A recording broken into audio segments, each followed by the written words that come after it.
Beralih ke informasi selanjutnya, pemirsa, sore tadi Partai Gerindra Kabupaten Goa menyembelih 2 ekor sapi kurban. Penyembelihan dan pembagian daging kurban berlangsung di Jalan Tumanurung Goa, tepatnya di Posko Pemenangan Adnan Kio, Gerindra. Setelah penyembelihan 2 ekor sapi kurban oleh pihak Gerindra Kabupaten Goa, tim pemenangan Adnan Kio, daging kurban ini kemudian dibagikan kepada masyarakat Kabupaten Goa yang berhak. Nampak warga berdatangan. Tak seberapa lama daging telah habis terbagi. Pihak Gerindra Goa mengatakan penyembelihan hewan kurban ini hanya merupakan bagian dari keseluruhan program tim untuk memberikan bantuan secara berkesinambungan kepada masyarakat Goa. Juga yang kita lakukan pada hari ini adalah sesuatu hal yang menjadi kewajiban kita sebagai manusia yang punya sedikit kelebihan, dan Partai Gerindra tentu ini menjadi penghargaan kepada masyarakat yang ada di Kabupaten Goa.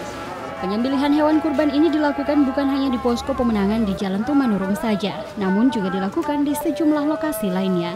Kami selaku tim pemenangan daripada Partai Gerindra untuk Adnan Kio, alhamdulillah hari ini kita memotong 2 ekor sapi untuk dibagikan kepada masyarakat yang ada di Kabupaten Goa ini. Jadi kupon itu kita sudah sebar di beberapa titik untuk pemenangan Adnan Kio. Ini kita bagikan kepada masyarakat, kurang lebih 120 kupon kita akan bagikan kepada masyarakat. Kita sudah bagikan. Harapan kita masyarakat bisa menikmati. Harapan yang dipanjatkan tim usai penyembelihan ini adalah agar Pilkada Goa dapat berlangsung sukses, lancar dan damai tanpa terjadi gesekan. Dari Kabupaten Goa, Bahtiar Lanjang, M Takdir, GoTV memberitakan.